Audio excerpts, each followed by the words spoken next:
What's going on, everyone? Coming at you here with probably the first ever Frosty-Talk, hopefully more to come, but Frosty-Talk episode 1, here it is. So I'd like to just start out by saying thank you to everyone for the support that we've been getting. We are slowly growing. The videos are a bit infrequent as I'm trying to get more or less situated with Diablo 4, and we're bouncing around some games. But again, everyone that's come here to support, everyone that comes into the live stream, I just want to say thank you. All right, so I wanted to really take a raw idea. As we've seen on YouTube and live streams, a lot of your top content creators, especially in the Diablo scene, are talking about their very analytical point of views of a lot of very good points and a lot of things I never thought of. But today, what I want to bring you guys is, from my opinion, do I think Diablo 4 is good or bad? At the end of the day, it's an opinion, and a lot of guys are thinking, why do we care what this small individual channel thinks about Diablo? You're right, it doesn't matter. But what does matter is maybe some ideas that I can share with y'all, possibly, of what could make a game that we're hoping to be better, and to add to the pot that's being stirred, right, by these bigger content creators.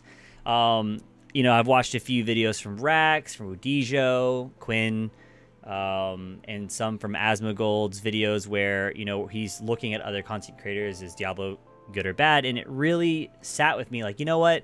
There are some things, some of them, not all of them, that they're not saying. At least it didn't resonate with me. And I'm like, you know what? If I feel this way, we should take responsibility and have a try at it and say, this is what we think. So let's talk about it. So at first, I want to talk about the overview and thoughts on the season. In my take, I am actually pretty satisfied. There's a lot of work that needs to be done. There is a lot of work.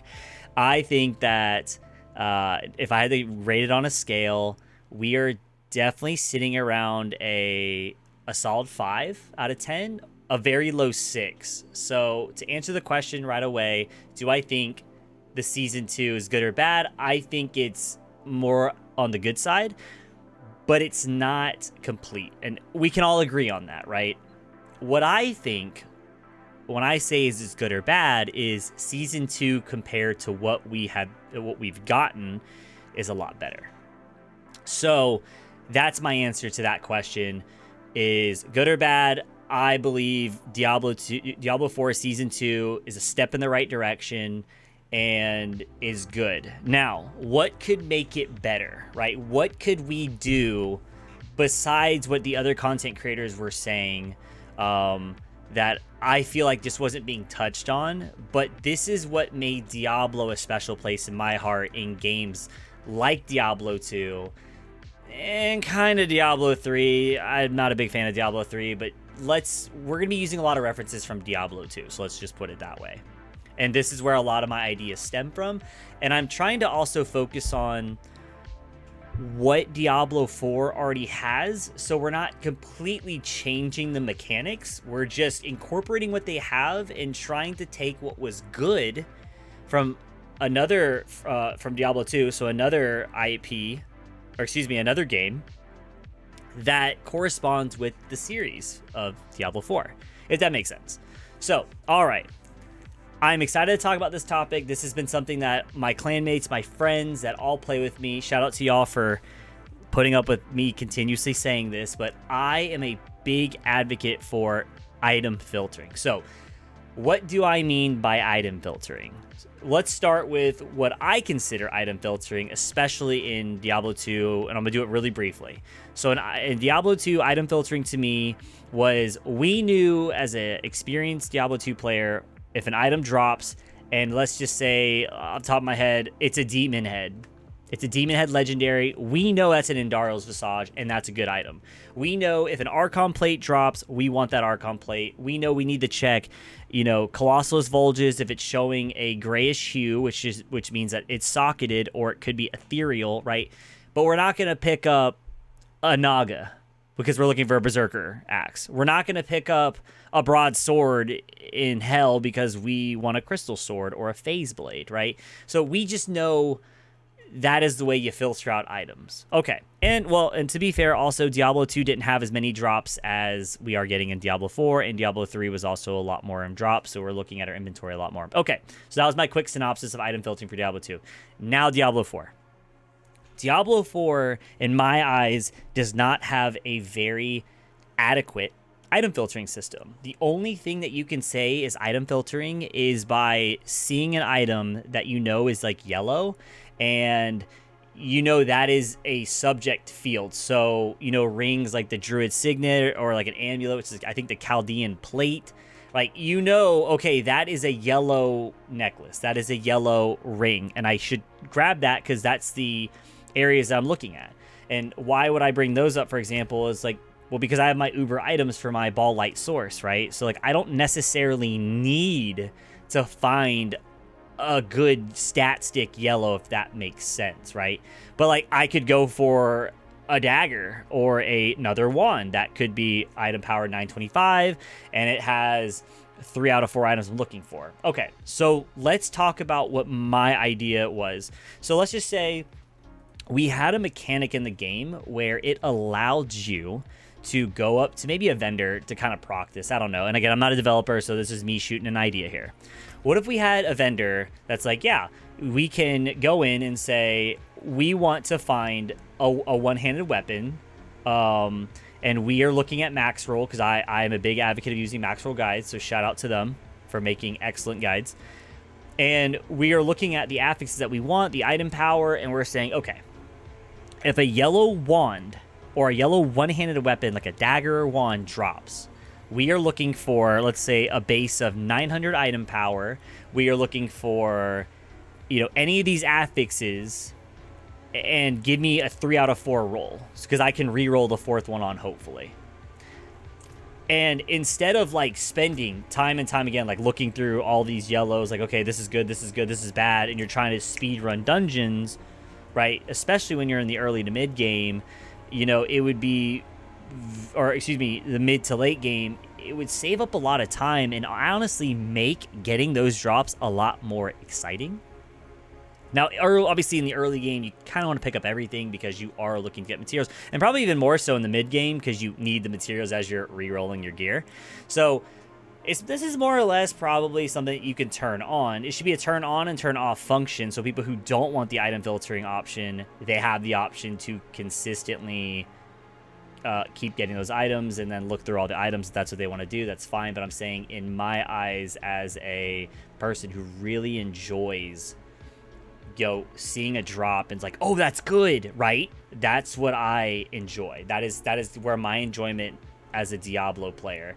There's nothing more frustrating than sitting there because I have a full inventory of yellows. I'm like, okay, this is garbage, this is garbage. It's all garbage. I just spent a minute or 2 minutes looking at garbage when I could have been just jumping back into the nightmare dungeon. Whether I'm not an efficient player, fine, I don't claim to be, but I'm just saying it would be not a bad idea to have that form of item filtering. So in synopsis, I think in the future of Diablo or Diablo 4, I feel like there should be a way to item filter, and that means like if an item drops, it needs to have, you're setting the criteria parameters for item power, how many affixes that you're looking for, and if you're looking for a perfect roll, we should have that function. Like, it needs to be in this order, or it needs to have these stats, or any of the 3, any of the 4 that you're looking for.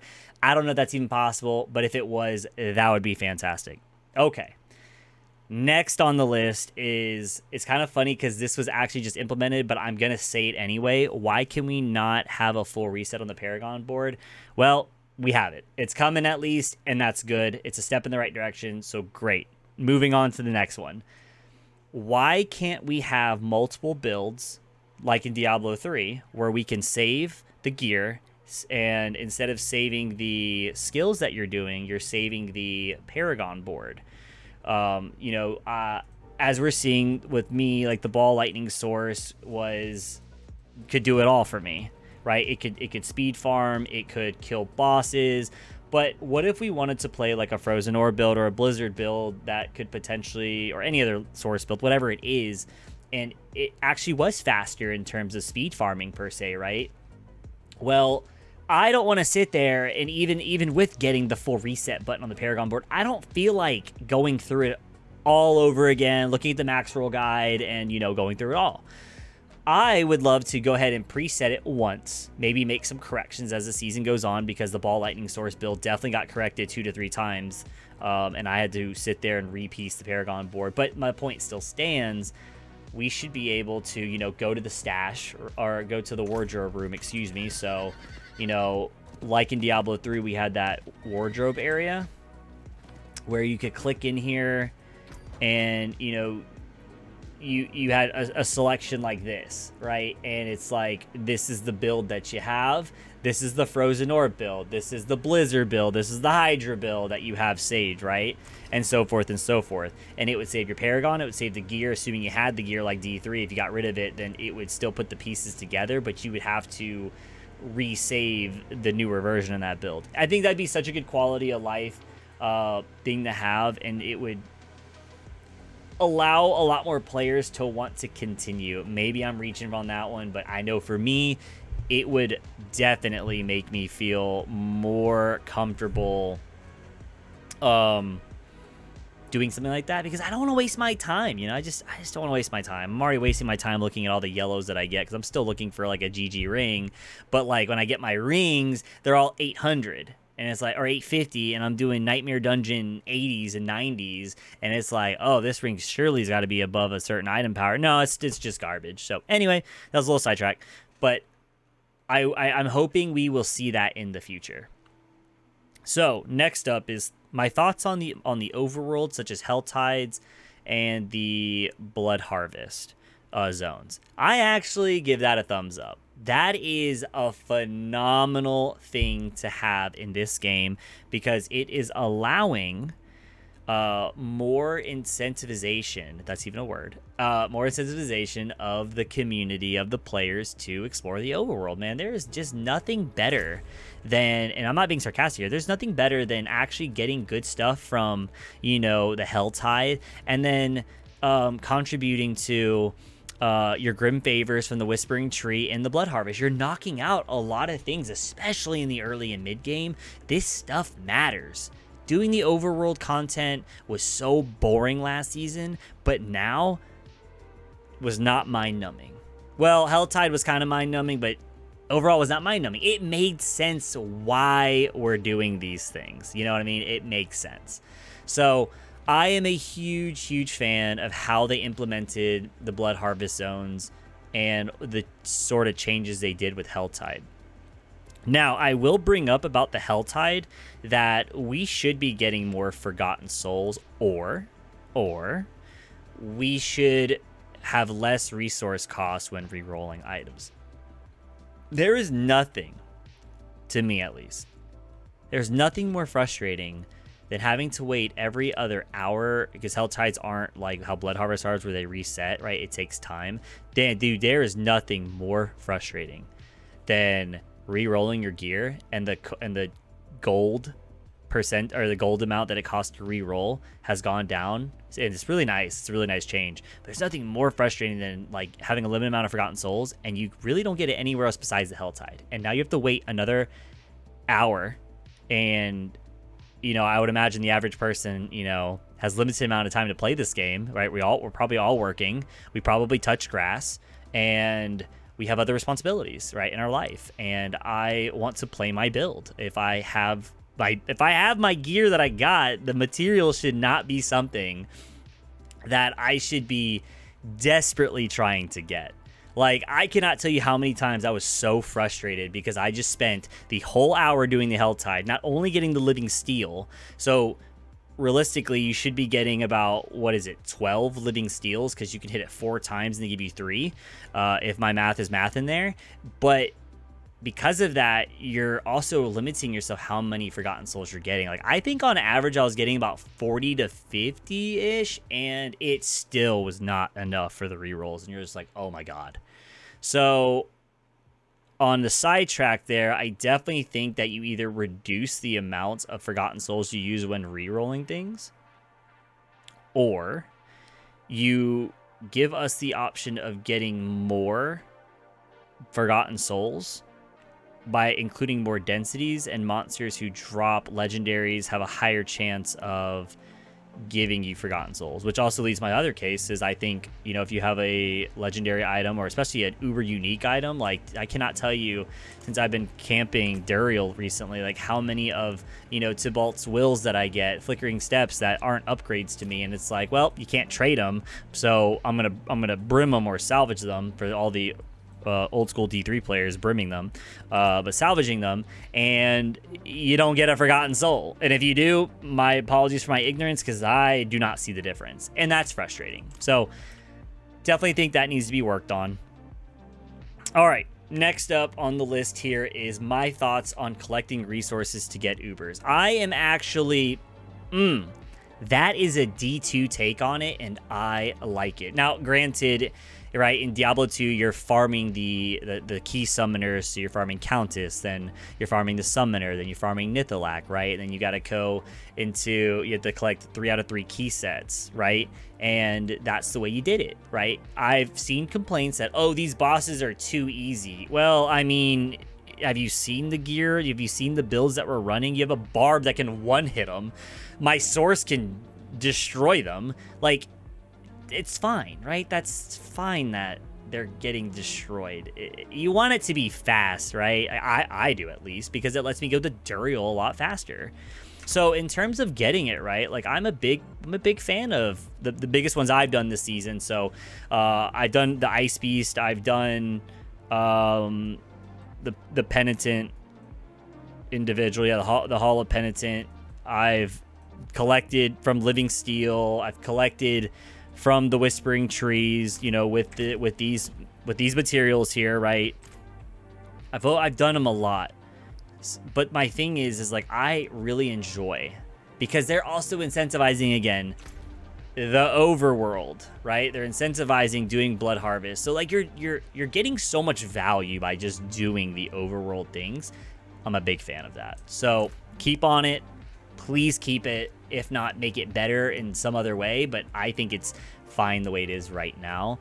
And I'm just taking it from as much of a non-analytical point of view, because I definitely think that I'm trying to look at this from, I get home from work, I hop on D4 with my friends, play the game, the end, right? That's how I like to play my games. That's how simple I want to keep it. All right, next up on the list is my overall overview of Diablo 4 Season 2. As we said in the beginning, guys, I really enjoyed this season. I actually plan on making a druid, and I'm calling it the Druid Den. I had a great time with my Ball Light Source. I think that it's time to move on to a new character. But this season, compared to the last, I didn't even get a level 100 character. I got to level 97 on my Rogue, which I honestly despise playing the Rogue. It was so boring. I know I'm probably going to get flamed for that, but it was boring. To me, it was boring. It's not my play style. I know it's a powerful build. I know it's really strong. It just wasn't for me. The Source, though, oh my God, was such a fun build. I would have loved to have played Frozen Orb, but comparing it to Ball Lightning, maybe my ignorance is showing again, but I just didn't think there was anything that was going to be the Ball Lightning, and I'm a player that wants to play the strongest build at first. The Druid Den that I'm thinking about making is probably not the strongest build, but that one's just for fun, and I am enjoying the season, so, overall, I am willing to invest a couple more hours to do builds. So if you guys are having to see this, maybe check out the channel. You might see me live on Twitch. So if you guys are there, make sure you say hey. Other than that, guys, I just wanted to keep this very brief with like my overall thoughts and views. I wanted to just get my main spiel, which was, the item filtering stuff. Lastly, there is something I actually failed to miss, but I'll touch on here real quick. Is, what are my thoughts on the Diablo 4 item system with aspects versus old Diablo style when looking for legendaries and rune words? I'm not the biggest fan of hunting for aspects and hunting for yellow stat sticks, essentially, to put your aspects on. I thoroughly enjoyed hunting for legendaries and bases and rune words, or like maybe even Diablo 3, keeping it simple with, set pieces and, legendary pieces with Legacy of Dreams and whatnot. But I can look past that and adapt, but if you were to ask me, I would prefer we did rune words again. I would prefer we did bases and stuff again, but the aspects will grow on me. Yellow stat sticks will grow on me, and, you know, it will, you know, but I it's just a preference is all. No bashing it at all. But again, this video, guys, was an overall opinion. I would love to hear y'all's opinions. I'm sure, you know, we will have a conflict of opinions, and that's fine. I encourage y'all. This is what makes Diablo such a beautiful game, because the community is so awesome. I've nothing but had a great time with the community, playing with the community, working with the community, and it stemmed over from Diablo 2 Resurrected, where what we were playing prior to Diablo 4 Season 2 even coming out. So I heavily encourage y'all's opinions. I'd like to see what you guys think, and maybe there's something y'all bring up that I wasn't thinking of. I'm like, you know what? That's a genius idea. You're a genius. But anyway, guys, before I let y'all go, I just want to talk about where we're going with the channel forward. So I guess, as you heard, I am going to make the Druid, so we're probably going to be streaming here, showcasing the Druid, making the Druid, etc., getting power leveled by my friend. But we are going to be definitely stemming into variety games, so you're probably going to see some zombie shooters, some FPS and whatnot. But Old School RuneScape is coming out with a huge update in November. It's one of the leagues that are popping out. And I will be transitioning back to my videos of what we like to do here, which is showcasing 100 kills, or I spent X amount of time here. This is the loot that I got. That's what I want to base the channel around of. You know, if there's some things that you guys want to see, maybe some of these games, I encourage you guys to share it with me. Like, maybe there's something that you guys say, man, I'd love to see you do this, or can you showcase this? And it's definitely something I take in consideration. We are small, so I do the best that I can to realistically answer all the comments in the videos as fast as I can, because I love communicating with you guys. You guys have been excellent to me, especially as someone who's growing. So anyway, guys, I've taken enough of your time here. I really hope you appreciated this very raw, quick, very minimal edited take on my overview and thoughts, whether Diablo 4 is good or bad. I really hope you enjoyed this kind of video. This is a great way to communicate with you guys. I hope to see you guys on Twitch, so don't forget to check us out at twitch.tv/FrostyHots. Don't forget to subscribe and like the channel on YouTube, and don't forget to like and subscribe to the video if you guys did enjoy it, assuming you guys did. So anyway, enjoy the rest of y'all's day. Have a good morning, have a good night, wherever you guys are at. Take care. I'll see you live, or I'll see you in the next video. You guys have a good day.